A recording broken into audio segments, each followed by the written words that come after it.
नाही,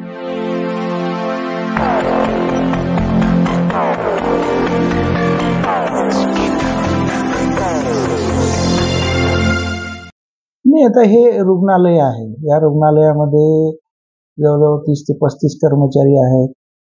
वेगवेगळ्या जातीचे, वेगवेगळ्या धर्माचे कर्मचारी असतात आणि पेशंट सुद्धा वेगवेगळ्या जातीचे, वेगवेगळ्या धर्माचे येत असतात.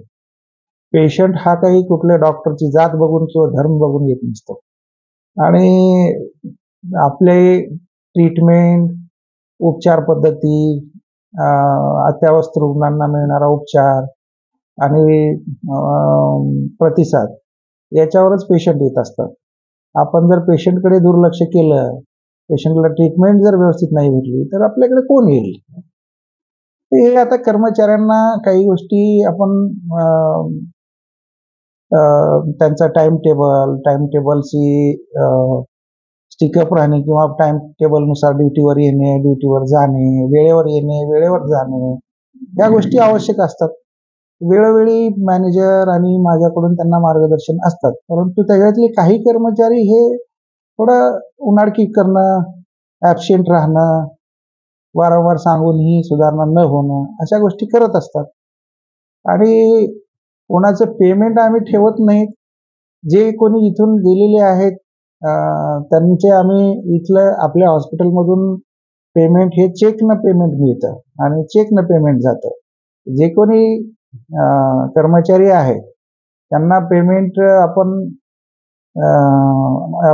देऊन टाकलेलं होतं आणि तसं त्यांनी ते म्हणजे कर्मचाऱ्यांचं पत्र पण आहे आपल्याकडे, मी माझं पेमेंट मिळालेलं आहे म्हणून.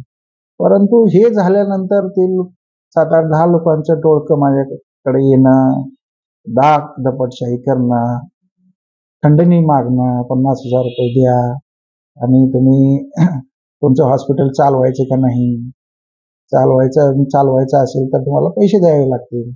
माझ्याकडे पैसे नाहीत म्हटलं, मी ऑनलाईन त्यांना पैसे टाकले. ऑनलाईन पैसे त्यांनी मग म्हणले आम्हाला ऑनलाईन नको म्हणून त्यांनी परत केले. आम्हाला कॅश द्या म्हटलं. म्हणलं माझ्याकडे पैसे नाहीत. म्हणले आम्ही तक्रार करतो तुमची. असा प्रकार झालेला आहे. मुलीचं म्हणणं की माझी पगार राहिली, मी पगार मागायला गेले असताना मला मारहाण केली, अशी काल तक्रार होती. त्याबद्दल आपलं मत काय? नाही, मुलीची तक्रारच नाहीये. तक्रारीचा त्यांनी खुलासा पण केलेला आहे मुलीने. तिचे मामा, तिची बहीण, त्यांची दुसरे मामा या लोकांनी सुद्धा सांगितलेलं की आमचं सरांविषयी काही म्हणणं नाहीये आणि आमचं त्यांच्याविषयी काही वैर पण नाहीये. आमचा विषय हा संपलेला आहे.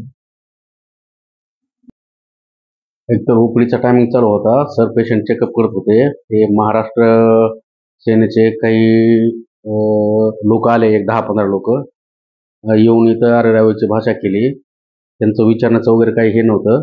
त्यानंतर मग आम्ही सरच्या म्हणजे अंगावर जाऊ लागले. ते सोडवायचा प्रयत्न केला तर मला 2 चापटा मारल्या त्यांनी आणि परत आणखीन सरांसोबत होजत घालून बसले होते. मुलीचं म्हणणं असं की मला मारलं. मुलीला मारलं नाही. मुलगी 2-3 वेळेस ड्युटीला लेट आली. पेशंट तिच्या जेवावर असतं तर पेशंट तिनं सोडून अब्सेंट राहायची. त्यामुळे सर थोडं रागवले तिला. ती साहजिकच आहे. मला मारल्यानंतर मग मी सिव्हिलला MLC वगैरे केलेली आहे.